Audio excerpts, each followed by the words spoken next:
Hello, everyone. It's Shane Kanto, your Wasteland Reviewer, and welcome to the Wasteland Retrospective here on the SPDM Crew Podcasting Network. And this is my weekly show where my guests and I each pick a film related in some shape or form. And hopefully, by the end of this episode, you have two films to go check out. And joining me, because it is the special fifth Thursday of the month, it is my buddy Adam. Adam, thank you so much for coming on. Thanks as always for having me. Excited about these ones. Yep. And Adam is part of the crew. Um, Yes. with his own shows, part of the ship, part of the crew. But we're going to be talking about the God's gift to women, the true Adonis, Clint Eastwood, Yes. um, as he's perceived in these movies. The Monica Basically, Bellucci of actors. there you go. And we're going to be talking about his directorial debut thriller, Play Misty For Me from 1971, and another film that he had come out in 1971 that he did not direct, but he was very closely involved, is The Beguiled. Hmm. So let's start with Play Misty For Me. The life of a disc jockey is turned upside down after a romantic encounter with an obsessed fan. And this is indeed directed by Clint Eastwood, starring Clint Eastwood, and starring Jessica Walter. It is Mallory Archer herself, and also, obviously, Lucille Bluth from Arrested Development. Yes. So, I didn't, mate. How did I not notice that? I feel stupid. It and is. You're so right. this is why we can't have nice things. This is how you get Yeah. ants. My goodness. I have to look that back up. I remember when I watched this for the first time, and I'm like, wait a minute. This very attractive, crazy woman sounds just like Mallory from Archer. And it is indeed Yes. Jessica Walter. So, Yeah. That's blown me away. I did not yep, unrecognizable to me because I've watched Arrested Development billions of times. Like I love yep, that show. That's really blown my mind. there you go. Now that your mind is blown, Adam, what are your thoughts on Play Misty For Me? Um, my thoughts on playing Misty for me. It's good. Like you can't help but compare it to those 80s infiltrator women thrillers like Fatal Attraction or something, right? Yep, It's very much a prototype for that type of film.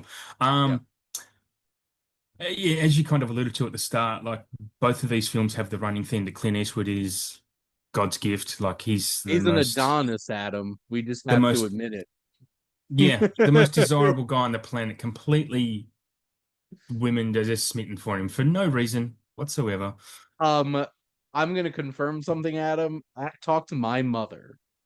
Oh, okay. You will know that Clint Eastwood Really? was the tits. Was he? Well, Yes. he's not an ugly guy. He's obviously not an ugly man. Well, But haven't you still, heard the discourse of traditionalists who are so pissed off that like today's like male actor yeah. prototype is Timothy Chalamet, a small twink of a man, Oh, instead of like real men yeah. like Clint Eastwood? The teen girls do love Timmy though. It's They weird. My do. daughter loves him. My daughter loves him. But yeah, you're absolutely right. Yeah, there is no more men in Hollywood. Like you had Robert Redford, Paul Newman around that time, and Mm-mm. a bunch of others. Gene Hackman, obviously, I don't think he's kind of the sex symbol, but you No. know what I mean, yeah. I mean, Well, what do you have today? You have Gosling and Reynolds, anyone called Ryan, I suppose. Hugh Jackman, maybe, Ryan's, all those Canadians, Canadian and Ryans, Australians. and Chris's. Yes, yeah, all the Chris's, yeah. I You all can't see this, but I basically have the hair of Chris Evans from The Gray Man right now. Um, Hmm. Hmm. which is not a great look. It's for a costume, but Clint Eastwood, Squint Eastwood, if you will, Hmm. was indeed a Hmm. sex symbol at that point in time. But let's just remember, so was Jack Nicholson. Uh, Jack Nicholson was like Yeah. sexy, kind of crazy though. Yeah, yeah, Um, yeah. Yeah. but Clint was like my mom was a fan of Clint Eastwood ever going back to like Rawhide. when he was Hmm. like super young. But no, Right. at this point, Clint Eastwood has been an actor for like 20 years and taken the reins as a director, and indeed Mm. made his character Dave the most desirable man in this coastal town, this disc jockey, that to a point where he does have It's this woman, Donna Mills' character, who he's keep trying to get back with. And then of mm, course mm, Evelyn, the crazy lady. mm. Don't call me crazy. Jessica Walter's character. So Oh man, that's amazing. I have to go back and watch that just to yeah, anyway. But yeah, he's a bit of an idiot too, right? Like you can tell from the outset that this woman is crazy. She's loopy in the head, but he still decides to sleep with her. And again, like he leads her on, even it's well, it's it's Adam, it's like the greatest pitfall of any male, when you start yes. thinking When you lead with with your dick, yeah. yes, Yeah. that is the moral of the story is don't think with your dick so much and you won't wind up with a Absolutely. serial killer. So Absolutely. This is a really good cautionary tale about how to recognize red flags, I think. Because they're everywhere. From the get-go, they're everywhere. Like she's stalking him from the start, and he yeah, knows that because yeah, she called it's very he shows up with groceries very the weird. next morning and Yes. he's just Yeah. like next time wait for me to reach out and say hey you want Yeah. to come over Yeah. in that very Yeah. Clint Eastwood kind of way. It's just like Yeah. lady come on but you're gonna make Like me because I'm food so and we're desirable, whenever I call, you'll be there. Like you'll want to be here. Like that is it's indeed an assumption that Dave has in absolutely. this movie Mm-hmm. 100%. Yeah, definitely. He knows he is fully aware of the effect that he has on women in this town because Yeah. he has that Clint Eastwood voice on the radio. Um, and it's just Mm. like it's 100% woman magnet. I think So I think he's look, this is a running theme in Eastwood's all of his kind of directed films where he is the God's gift and like I was going to make like a Harry Potter crossover joke like his dick must be made out of elm and dragon heartstring or something because it's just magic obviously for having these women just wanting to keep coming back. but like so obviously this is his first film directing and you could 100% tell that Hmm. he got so much of his directorial voice from Don Siegel, Yeah. who directed The Yep. Beguiled, who directed Hmm. Dirty Harry, which we'll talk about in Hmm. a minute with The Beguiled, because this is one of those pot boiler kinds of thrillers. I do Hmm. feel like there's moments where it really loses its edge. Like when this goes full blown like cheesy romance with Yeah. Toby, Hmm. and where it's like them like walking together and it's just like this cheesy romantic music, how it's shot gives us like when did we drop into like a 70s romance? I do want to talk about the music in particular because the music does not suit this movie at all. It's really out of place. It sounds like an 80s raunchy comedy, the music in this. I just And sorry, you were talking about what gets takes you out, and that just really took me out of the film where it mm. goes a bit silly with its music. Anyway, sorry. Well, and it's so funny because it goes full blown into this cheesy romantic like vibe. So all of a sudden, camera pans over and you just have Evelyn standing there like, Mm, and it's like mm. they should have at least dropped the like some kind of like really like eerie music comes on and she's just Bit of standing there. Morricone in there. And it just this when this film is focusing on being a thriller, I think it's better. This whole entire Yes, subplot with him and this other woman that he really wants to be with just comes yeah, off kind of cheesy and not particularly interesting. But then you got to set up the fact that like Evelyn yes, needs another woman to try to murder absolutely. by the Yeah, end of the movie, huge which jealousy fuel. yes, and the fact that she is the surprise new roommate is the most Yeah, yeah. unsurprising twist possible. Anna, Annabelle. And and when she bring up, I said, "Don't drink that tea. Just don't drink that tea." When she don't brings do it it. out, Get yeah, out. yep, And like the climax is pretty tense when he gets mm. to the house, the lights are off, and it comes to the head with that like pretty shocking and brutal, resolution to how this Yes, all ended. mm. And this is Yeah, indeed that like prototype to so many erotic thrillers that come after yeah, this. Um, where the age-old women helping women is the hmm, opposite, women hating women. yeah, Because yeah. like that's the vibe that you get It's with kind of the Evelyn. reality of it, though, right? Women generally do hate women. Sorry to say. Well, Um, when it comes to Clint Eastwood being in the middle, of course women are going to hate women because how can they possibly resist that? yes, yeah, that's right. Yeah, And like every this is not a big lift from an acting standpoint for Clint Eastwood. no, It's no, pretty there's nothing low stressful. key, kind of Yeah, chill performance, mm. except when he's like, "What are you doing?" And he just like gets a little bit intense at points. I do think Jessica Walter stands out a lot. She plays crazed woman well. Um, Absolutely. Yeah. and Like I said, unrecognizable to me. Like I did not pick that up. because like I feel like she's the highlight of this movie, Definitely. like Yeah. easily. And I've watched a lot of Clint Eastwood movies, like a lot of Hmm. them. I've watched the vast majority of the films that he's directed, and I do love him as a director. I think Hmm. this is a rock solid directorial debut. Started off with Yeah. something simple, um, delivered on it, Hmm. got to stroke his own ego a little bit, and Yes. call it a day. Yeah. Call it a day. When you talked about the resolution, I did one of my notes is that because the last episode we recorded Con Air and we're laughing about how John Malkovich dies in Con Air. The resolution, are we spoiling these Yeah. movies? Yeah. So the death in this, like he punches her in the face and she goes over the cliff, equally as funny.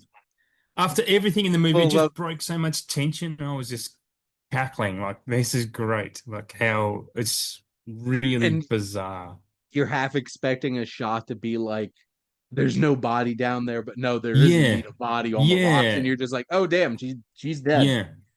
After everything they've This gone is through, it's over. just so quick and over, right? I mean, there's a struggle, but there's no massive elongated struggle. It's just a quick punch in the face. See you later, and it's over. But Yeah, really good. to be fair, it is Clint Eastwood we're talking about, Yep. and Clint Eastwood's like twice the size of Jessica Yeah. Walter. I'm like, Yeah. this isn't gonna end well for her. No. No. And I do, like I mentioned, I do like the nice buildup of tension to the moment, but yeah, it's over Mm. quick. Yeah. And Yeah. this is like classic 70s movie. It's over. Hmm. What happened Yes. happened.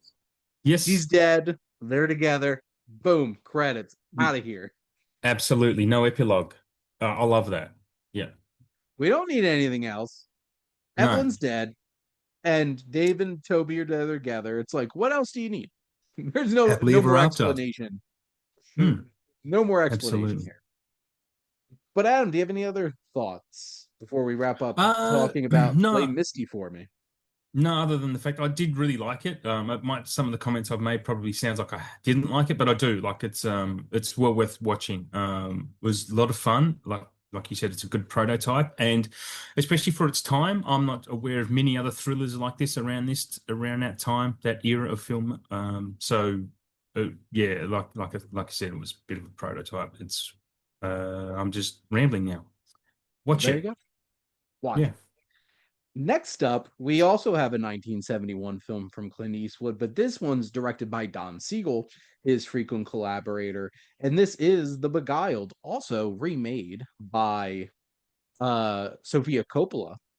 Mm. Um, was that back in 2017? I think that was Yes, it is. Yeah. 2017 with Nicole Kidman, Kirsten Dunst, and Colin Farrell Mm. as John McBurney. But here we have Clint Eastwood. as John McBurney, Geraldine Page as Martha. And this tells the story of while recuperating in a Confederate girls' boarding school, a Union soldier cons his way into each of the lonely women's hearts, causing them to turn on each other and even and eventually on him. And Mm, when they say in each of the lonely women's hearts, they mean each of them, and it doesn't matter the age. Um, mm, because mm. let Mate, let's get started with the fact that John McBurney is a bastard. This man yes. is a piece of shit. And Clint I Eastwood plays it perfect. Yeah, he's a sheep in wolf's clothing, that is for sure. And again, I've got very little notes on this because a lot of the time I was watching this whole film to me is just it's a weird film.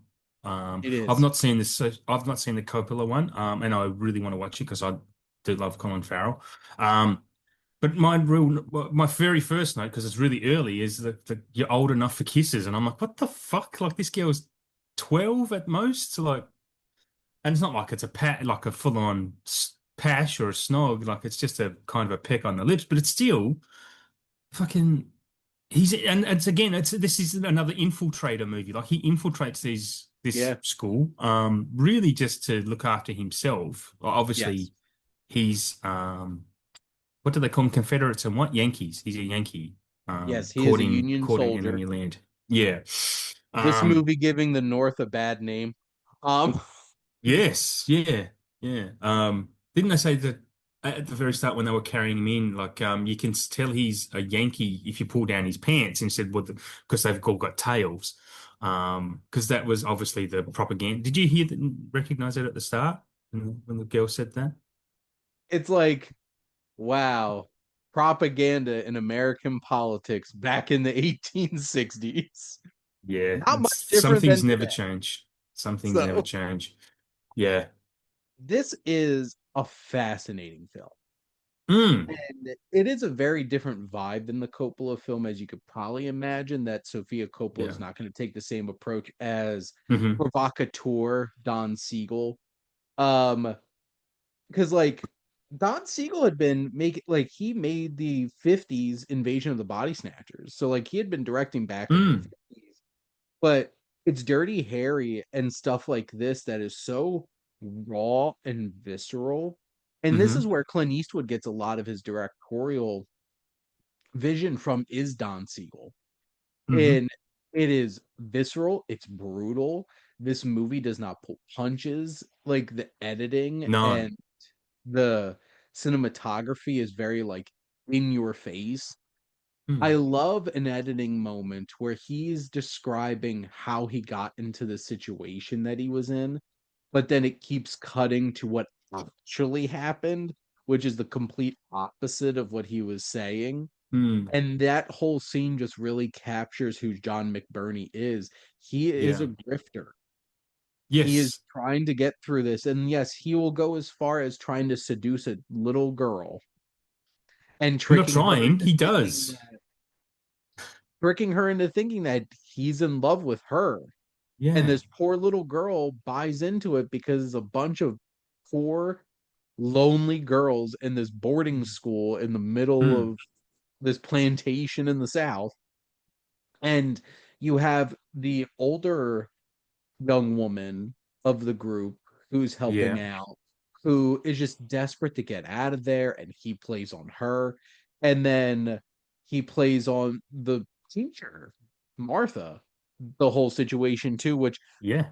if this movie wasn't weird enough when Clint Eastwood kisses like a 12-year-old girl, when they reveal that Martha had an incestuous relationship with her brother, I'm just like, Yes. oh, Yeah. whoa, like Yeah. taboo city. It's it's a wild film, man. It's Yep. I don't know if it's normal for its time, but yeah, it's a wild movie. Well, this was late 60s, early 70s, where Mm. filmmakers were really pushing buttons and looking at the much Yeah. darker, seedier side of humanity. And Hmm. there's very few films that I would say is as 70s as The Beguiled. Because, like, Yeah. this does not shy away from highlighting the dark, twisted nature of humanity Mm. and where we can go.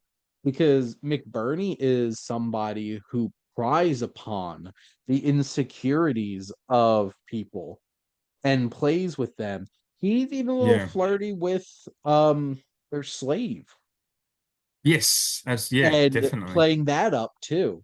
Yep. And but he is real quick to become vicious and venomous. Like Yes. him chucking the turtle, him throwing hate speech at this black woman later in the film Mm-hmm. when Mm-hmm. he's no longer going to be helpful for him. Yep. Yep. And the performance that Clint Eastwood gives in this is really impressive because he goes from snake charmer to Mm. a vile, angry person so quickly and Mm. so smoothly. I'm just like, damn, Clint, you have some dark side, do you? Was that now? Is that once the leg was cut off, or before the leg was cut off when he? I think it was starting come out, but Yeah. oh, the second the leg was off, all Yeah. bets were off. And Absolutely. there's very few actors that are as intimidating as Clint Eastwood can Mm. be Mm-hmm. because he is a big man and he has an Mm-hmm. intensity about him. And like so many of his roles are like the quiet, Yes. intense, steely type, 100%. like the Gran man with no Torino. name, Gran Yep. Torino. And here it's no, he goes full blown like he's talking through his teeth like this in this Mm. really uncomfortable, like scary kind of way. And you're just like, Mm. oh man. Yeah. And this film is, I appreciate the boldness of this film to explore the darkness of people who take advantage of people's insecurities and things that they're lacking. Because these young women are lonely, Yeah. repressed, Mm-hmm. and he knows how to play them. He's manipulative, absolutely. Like Yeah. he's a con man, right? Yeah. Like that's kind of basically what it boils down to, and that's not revealed for quite a while because you do think watching the film, especially the first half at least, you think he's just a riz master, right? Like he's just Yeah. got all of these women on the hook easily, like, and they're all falling for it. And then that, yeah, like you're saying, that when it turns, and he is a piece of shit, to be Mhm. honest. Yeah, Yeah, there's no bones about it. This man is a piece of shit. yeah. And he's a horrible human being. And Mm. this chess match that's happening throughout this whole entire film between him and Martha is fascinating because Mm. she's suspicious of him, and it takes her a long time to even get even a little bit caught up in what he's selling. Yeah, And yeah. like she also has this guilt, which that the whole other layer that she is still in love with her dead brother is such an interesting choice. Like it's I one know. thing to have like a dead lover that you're Mm. like that's an interesting thing where it's like he's still so attached to this dead lover, but we don't we don't want her to fall in love with him because he's not a good guy. But he Mm. knows that this is a vulnerable woman that he's trying to manipulate. And this is a cold movie because Yes. it by the end when they finally poison him Mm-hmm. and end this whole entire thing and bury him, it's just Yep. like, damn, he had it Mm. coming. This felt like Cell Block Tango. By the end, it's like he had it coming. Yeah. I love how they just kind of get rid of him like it never happened too. Like Mhm. because those other soldiers came around when they were Yeah. hiding, like the actual Confederate soldiers, and their intentions were very clear. They wanted to stay there to rape these women, right? Or maybe not rape them, but try and at least have sex with them. Um, Maybe consensually, I don't know. But that was a pretty intense scene, and that was when they were still looking up to him as like a savior type of thing, right? Mhm. Um, I can't remember the path I was. Oh, so what I was saying is, so they never knew he was there. So the fact that they've just buried him, like, it's basically like this guy didn't exist anymore. He's just going to be one of those. numbers missing in action type of people Yeah, in the end. So this whole story of him is washed from history because these girls will never speak of it again, right? Like I yeah. said, they poisoned him, buried him, chapter's over. I'm not sure how accurate this is because it is based on a book. I did read that the Coppola version in 2017 is more closely aligned to the book, so I will be keen to see that. I'm gonna look it up. Because I own both of these. Okay. Because I really love both of them for very different reasons. Yeah, okay. Because there's a lot more ambiguity in the Coppola version about Right. what his real intentions are. Okay. And I think that Colin Farrell is the right actor to play with that ambiguity.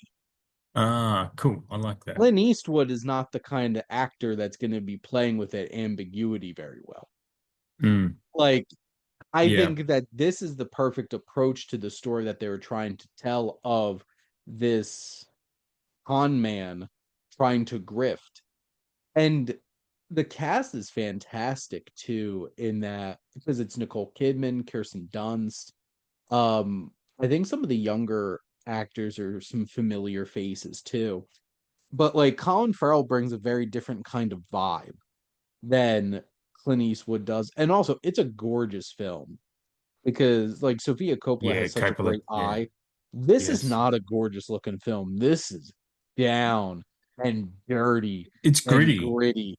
Yep. Yeah, Like absolutely. there's few directors from the 70s, Siegel and Eastwood, that can get that down, dirty, gritty kind of feel quite like they do. Because like Dirty Harry's the Yeah. same exact way, where it's just like Yeah, it is. Yeah. there's just a raw intensity about it. This is a film that I respect a lot, but I could also see why a lot of people wouldn't want to watch this movie because this is not a fun time. This is going to really push a lot of buttons because it is a film that challenges the audience with all these taboo aspects of it. But Absolutely. I appreciate it being a film that's willing to point out that people are like this. Yeah. Like there are, desperate young girls, like how so many young girls are raised to like look out for this man that's going to be their protector and everything. And it's Hmm. so disgusting that Clint Eastwood's character pries upon that idea in a 12-year-old's head Yeah. and manipulates her with that. I'm just like, damn, from the It- start, because that's the yeah. first girl he meets. Well, yeah, yeah, it is. And talking about like from the previous movie, how to recognize red flags, like I mean, straight away, this guy's I'm not picking up on that until too late because even at the start, you just think he's a creep or he's just doing this for survival.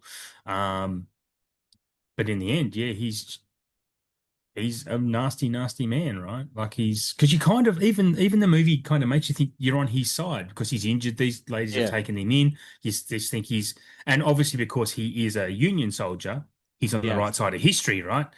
You wouldn't think of him being the bad guy. But here we are. He's worse than the bad guy. He is the worst of guys for sure. Mm, mm. But I guess, Adam, do you have anything else that you wanted to add about the Beguiled? No, again, just to say, I didn't like this one as much as I liked Play Misty for Me, but still worth checking out. Still really good. And this probably was something I'll watch later down the track. If it ever got a 4K release, I'd probably pick it up and rewatch it for sure. Um, I would like to see this because I have this on. I do have this on Blu-ray. It's funny because I have okay. this one on Blu-ray, but then I have the newer one on DVD. And it's funny because the newer one's a much nicer looking film. Mm. But Yeah, I'm currently looking them up. I don't own them at all, but I'd like to. yeah, I'm being a bit choosy with my upgrades. I've upgraded Yes. both Amadeus and American Hmm. Psycho as I've been going through my collection because Yeah. they're two old DVDs that I'm like need to freshen this up a little bit. Yep. Yep. Um, but Adam, thank you as always for coming on and chatting movies with me. Always a pleasure, man. Love chatting movies with you. And Adam will be back here on the retrospective with the month of January, which will be another 5-week month. So look forward to that. Well, And next week, we're starting off November with The Warriors and Escape from New York ooh, with my wife, Jess. So nice. I'm going to get a little roguish in New York City. But thank you all for listening. Make sure to like, comment, and share on this episode. What's your favorite of Clint Eastwood's? Two questions. What's your favorite Clint Eastwood directed film?